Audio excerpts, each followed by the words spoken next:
y esto va a producir una distensión por compresión, lo que no va a producir un dolor. Por eso que es un cólico renal es, es uno de los más fuertes, ¿no? Que pues, se puede percibir el paciente. Entonces, la definición es una afección del aparato urinario causada por deshidratación, por ejemplo, una disminución de volumen de orina o de flujo urinario, un aumento en la excreción de minerales como sales de calcio, en oxalatos, el magnesio, cistina y fosfatos. Se caracteriza por la presencia de cálculos originados ahí, o localizados en el aparato urinario, ya sea, ¿no?, en vías urinarias superiores, en la unión pielocalicial, ¿no?, en los uréteres. El diagnóstico se confirma por radiografía abdominal o pilografía intravenosa.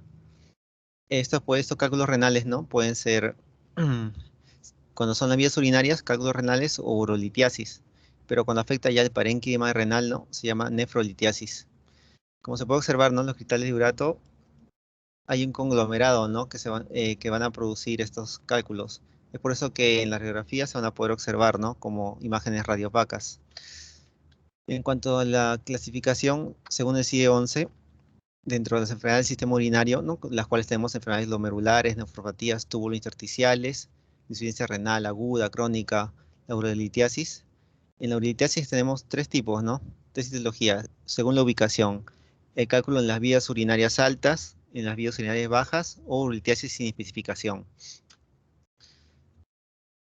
En cuanto a las características epidemiológicas, tenemos que la nefrolitiasis, el pico de incidencia es a partir de los 30 años, ¿no?, en la tercera y cuarta década de vida. Esto debido a que las personas se vuelven más sedentarias en este periodo, ¿no?, disminuyen el consumo de hídrico y por eso pueden promover la formación, ¿no?, de cálculos. En pacientes no pediátricos es inusual, la prevalencia es un 2 a 2.7%. En Latinoamérica se reporta que el 4% de las admisiones nefrológicas se debe a este tipo, ¿no?, de cálculos. El 10% de admisiones urológicas pediátricas. Es muy baja incidencia a nivel pediátrico. La litiasis urinaria presenta una alta tasa de recidiva. Esto es muy importante. Después del periodo inicial, donde se dio el dolor cólico, por ejemplo, sin ninguna medida preventiva, cerca del 50% recidivan en un periodo de 5 a 10 años, desde el primer periodo. Cerca del 50% de los pacientes litiásicos tienen una sola recidiva en su vida, siendo altamente recurrentes en el 10% a más porcentaje de los pacientes. Personas que forman cálculos tienen más probabilidad de tener anomalías metabólicas urinarias, según esta biografía. La nefrolitiasis se asocia frecuentemente a ¿qué? Alteraciones metabólicas, ¿no?, la principal causa de 40 a 50%, malformaciones anatomofuncionales que van a promover la acumulación de los cálculos. También tenemos menos frecuentes enfermedades genéticas y nutricionales. Algunos medicamentos también pueden contribuir a la formación, como los antibióticos y anticomiciales, ¿no? Pacientes que vengan con un tratamiento antibiótico o pacientes que vengan con un tratamiento anticonvulsivante, ¿no?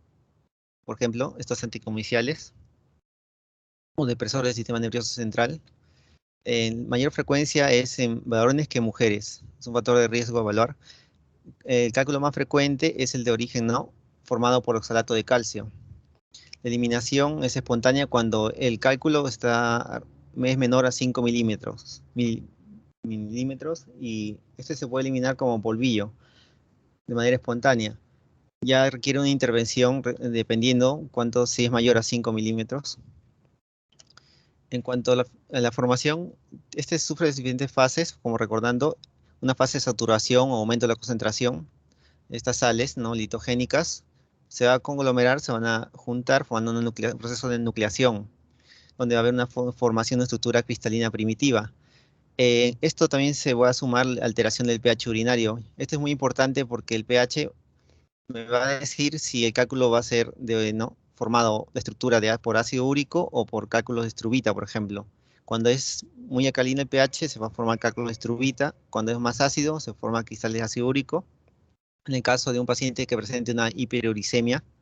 Ahora, ¿por qué es importante estos cálculos? Por ejemplo, hay pacientes que sufren infecciones urinarias recurrentes, que son las mujeres mayormente.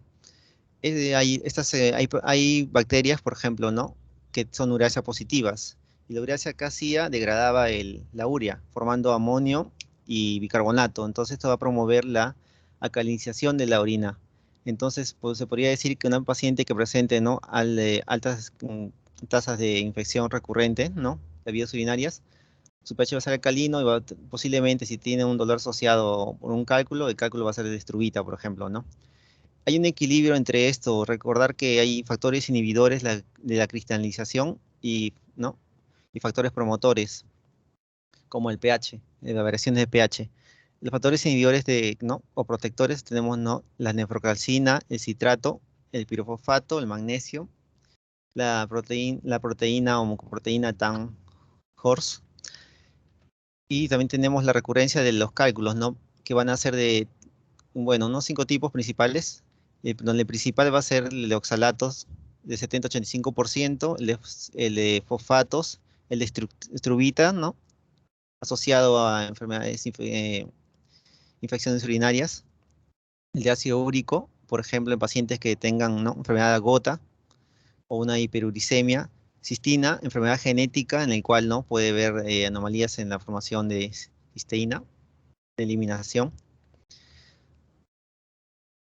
En caso, ¿no? La ureasa positiva, en el análisis microbiológico se observa, ¿no? Como la urea cambia de color a color medio rosado, ¿no? Este es el color, urea positiva. Cuanto a la etiología, ¿no? De la litiasis renal, vamos a tener que hay factores, se va a clasificar como de alto riesgo y de bajo riesgo.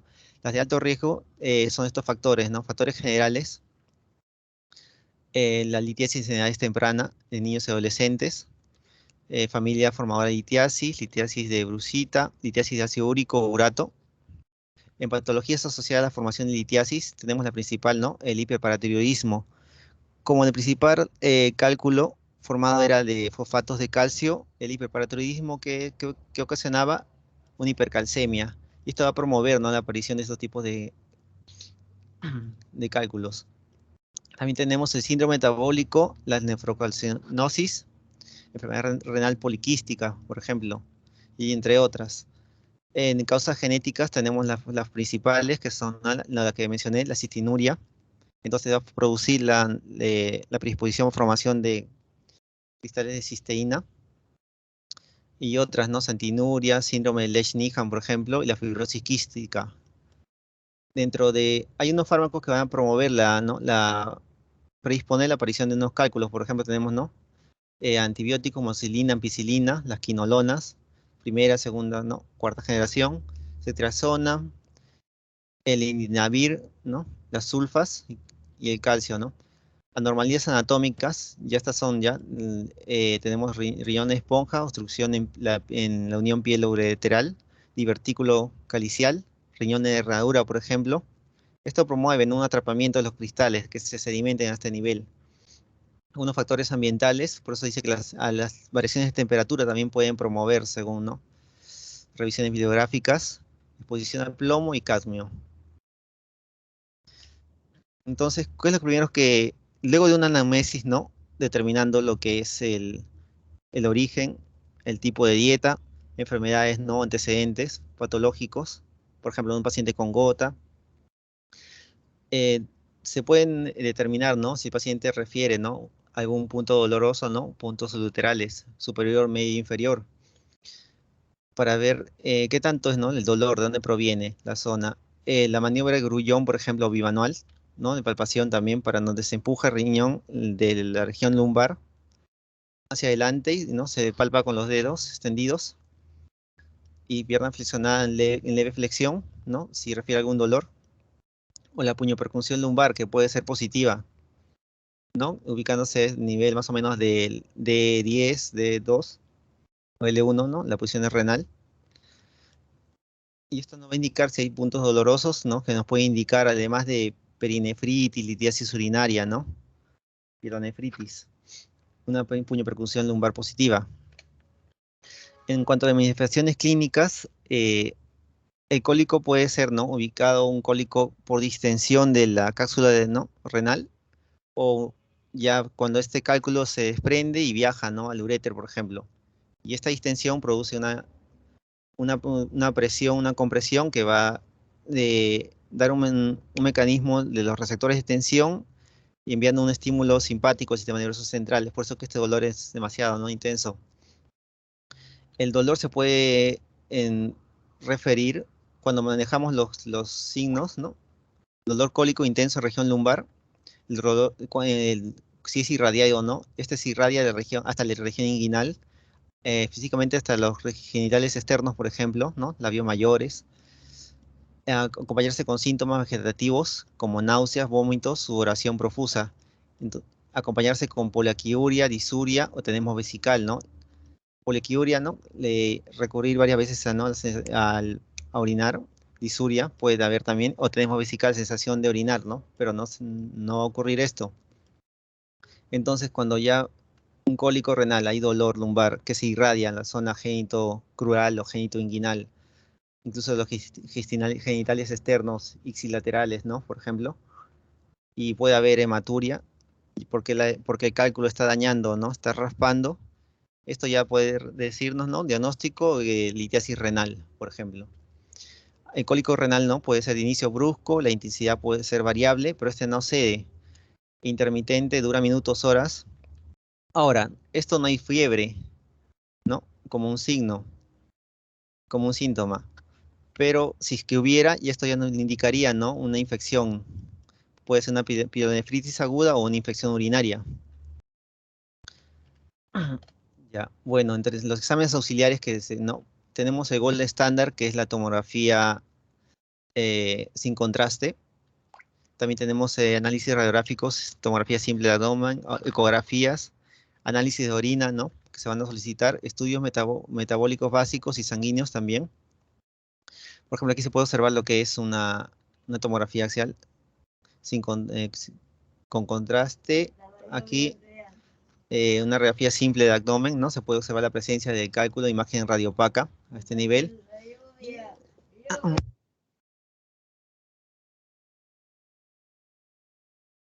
Perdón, doctor. ¿Se me escucha? O se me fue la línea de nuevo. ¿Aló? Sí, se escucha, Timo. Sí, allá, se me dio internet. Acá también se puede observar, ¿no? Aquí el cálculo, la presencia de cálculo, puede ser, ¿no?, unilateral o bilateral. Teniendo en cuenta esto, se observa esta imagen radiopaca aquí. Aquí ya ha habido una extracción, no se observa en el riñón izquierdo, pero aquí sí, y aquí en ambos, ¿no? Como lo ha sido extraído. En cuanto, aquí tenemos, en lo que vamos a analizar en lo que es análisis de orina, va a ser el pH, ¿no? Para determinar el origen del cálculo, ¿no? De la composición, los sedimentos, puede haber una micro o no, o macrohematuria, pero normalmente hay microhematuria. Y el estudio bacteriológico, ¿no? Cuando ya en casos si hay fiebre para corroborar esto. En los estudios metabólicos básicos o sanguíneos, ¿no? Recuento leucocitario para determinar si hay una infección, la prueba de función renal y parámetros para ver si hay determinar sepsis. En cuanto a esto Urotac, ¿no? Es una tomografía, ¿no? A nivel renal. Es una técnica de exploración que va a utilizar un material de contraste. Entonces, en el estudio de orina, ¿no? Se puede dar, ¿no? Recuento de glóbulos rojos, ¿no? Eritrocitos, glóbulos blancos, presencia de nitritos, el pH urinario y un urocultivo. En el estudio de sanguíneos, ¿no? Creatininemia, uridisemias también, calcio ionizado, ya que esto no, si está en aumento se va a predisponer, electrolitos plasmáticos de sodio y potasio, la proteína C reactiva, ¿no? Y trombina y DNR, por ejemplo. Bueno, aquí hay un caso clínico. Para culminar con esto, por ejemplo, un varón caucásico de 48 años de edad, la edad ya me indica, ¿no? Puede ser una población de riesgo, se presenta al departamento de urgencias con dolor en el flanco derecho. Este dolor no remite. Eh, niega la presencia de disuria o fiebre, refiere náuseas significativas sin vómitos. Ya, nunca experimentó nada como esto antes, menciona. En la exploración se encuentra febril, o sea, no hay una infección de por medio posiblemente, y la presión arterial es de 160 por 180 milímetros de mercurio, con pulso de 110 por minuto. Se retuerce sin poder encontrar una posición cómoda, ¿no? Entonces el dolor sigue a pesar que cambia de posición. Se detecta sensibilidad ligera en el flanco derecho durante la palpación y la exploración no abdominal no muestra datos anormales. Los datos llamativos del examen general de orina incluyen microhematuria, uno más positivo para sangre, y el examen microscópico revela 10 a 20 eritrocitos por campo, un gran aumento. Entonces lo que aquí nos refiere más, ¿no? La presencia de hematuria, el dolor, ¿no? Que no es intenso, ¿no? Y no sé ante la variación de posición, y la normalidad, ¿no? Del flanco derecho, sobre todo en la fosa renal. Entonces el diagnóstico, ¿no? Litiasis renal. También había un caso, ¿no? Muy interesante de un caso de urolitiasis, ¿no? Pediátrica, un reporte de un caso un poco frecuente, recordando, ¿no? Que la frecuencia era de 2 a 10 a 8%, ¿no? En la población pediátrica. En este caso presentó, ¿no? Lo más importante lo puse porque los signos, ¿no? Era más o menos por la palpación y la ecografía, ¿no? Que usan también. Entonces la ecografía, ¿no? Y la tomografía, las imágenes, los exámenes auxiliares son muy importantes para la detección de estos cálculos, ¿no? Más que todo. De allí, el tratamiento que encontré fue terapia de alcalinización de orina, por ejemplo, con bicarbonato y citrato de potasio, hidratación de 2,5 a 3 litros por día, para poder erradicar el cálculo siempre y cuando sea menor a 5 milímetros, disminuir la ingesta de purinas, y esto no se encuentra en las carnes, ¿no? Porque esto va a fomentar la formación de urea, ¿no? Evaluación continua y educación al paciente. La litotricia extracorpórea por ondas de choque consiste en una técnica en la cual se va a irradiar, se va ondas de sonido al paciente. Este permanece echado y estas ondas van a golpear los cálculos y los van a romper, ¿no? Estos físicamente son en cálculos que son blandos, no tan duros como los de oxalato de calcio, que son los más, ¿no?, duros, ¿no? Por ejemplo, la nefrolictectomía o urelectomía endoscópica rígida o flexible, el Urbatinez, dilatador de fibra muscular lisa y antispasmódico y diurético, antispasmódicos y diuréticos. Estos no son fármacos que se pueden dar. ¿Para qué? Para que produzca una relajación del músculo liso ureteral, ¿no? Y pueda expulsarse, ¿no?, del cálculo. Diuréticos para que también promuevan también la salida del cálculo. De maniobras endurológicas, cirugía abierta ya en caso de que sea el cálculo ya amerite de gran tamaño. Tratamiento farmacológico con AINES, ya que el paciente va a venir con un dolor intenso. Endovenoso de diclofenaco y también tanzolumida, ¿no? Que es un alfa bloqueador que va a promover lo que es la relajación del músculo liso, ¿no? La musculatura lisa o genitourinaria. Y algunas conclusiones, ¿no? Lo principal son los signos que se pueden encontrar, ¿no? Hematuria, dolor intenso y a las pruebas, ¿no?, de los puntos dolorosos y, por ejemplo, la mandíbula del Gullón, sin presencia de fiebre. Cuando existe presencia de fiebre, sospechar infecciones como pielonefritis y infección concomitante. El cólico renal es intenso, irradiado y no se de cambio de posición, por eso que el tratamiento debe ser farmacológico para reducir el cuadro doloroso y evaluar el tratamiento correcto, ya sea quirúrgico o no. Por ejemplo, se debe llevar a cabo la prevención adecuada, ya que los pacientes litiásicos poseen alta tasa de recidiva, más de un 50%. Las causas frecuentes son alteraciones metabólicas como hipercalciuria, hiperfosfaturia, hiperoxaluria, hipocartiduria, cistinuria, hiperuricosuria. Las anormalidades anatomofuncionales también contribuyen a esto, como reflujo vesicoureteral, vejiga neurogénica y estenosis, la unión pielo-ureteral. También otras genéticas. Con la radiografía. Eso es todo, doctor. Aló. Bueno, doctor, está bien la presentación, muy concisa. Le voy a pedir, por favor, que me lo envíen. Pues, ¿lo pueden colgar ustedes a la práctica? Sí. Cuélgalo, pues, doctor, un favor para utilizar, me toca acá una clase de litiasis renal para sacar de acá de tu presentación algunas diapositivas. Está muy Doctor, bueno. está referenciado todo, así que no, ya. Sí, está perfecto, está perfecto. Cuélgalo, pues, doctor. La doctora, los doctores que presentaron ayer también que lo cuelguen, un favor, pues en el aula virtual sus diapositivas. Creo que creo que, o si no usted, doctor, creo que puede crear una carpeta en nuestro grupo y ahí lo podemos adjuntar la O ustedes diapositiva. no lo pueden colgar. Cuélguenlo mejor ustedes. Ah, ya, ya. Sí, sí. Ya. Lo otro, está muy bien, doctor, la presentación. Importante lo que ha mencionado del pH, ¿no? El pH ayuda a diferenciar cuando se trata de un cálculo por ácido úrico, hiperuricemia y los cálculos de Struvita, los cálculos alcalinos, ¿no? Los alcalinos son por el Proteus generalmente, ¿no? Sí, el Proteus Y, mirabilis. y recordar que hay casos extremos, pues, de estos cálculos. Ustedes han visto los cálculos coraliformes, no sé si habrán encontrado. A ver, busquen en internet ahorita cálculo coraliforme, a ver, pongan una foto para que vean cómo es un cálculo coraliforme.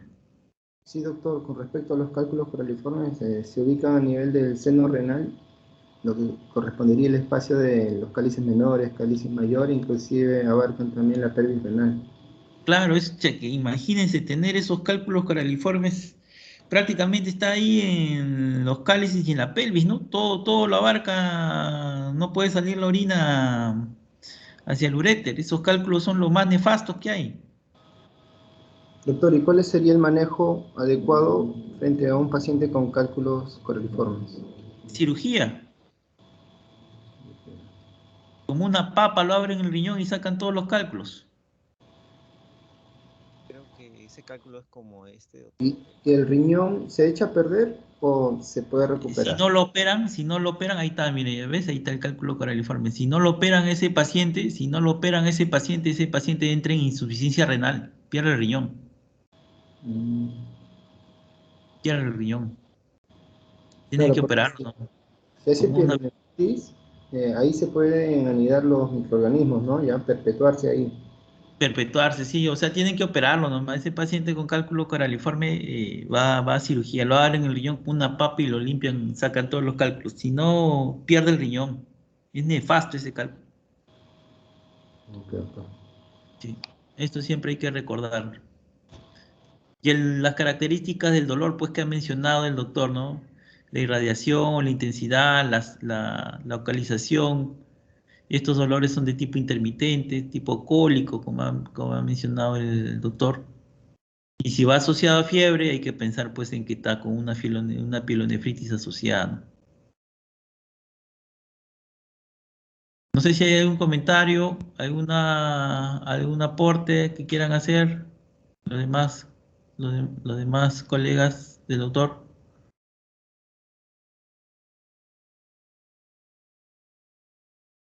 Bueno, si no hubiera más preguntas, me despido. El día de mañana, ¿a quién le toca presentar el día de mañana?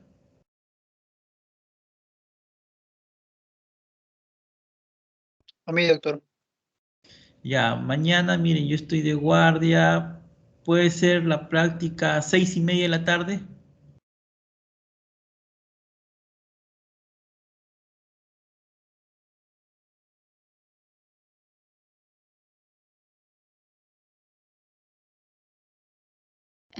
Doctor, en mi grupo tenemos práctica de patología clínica.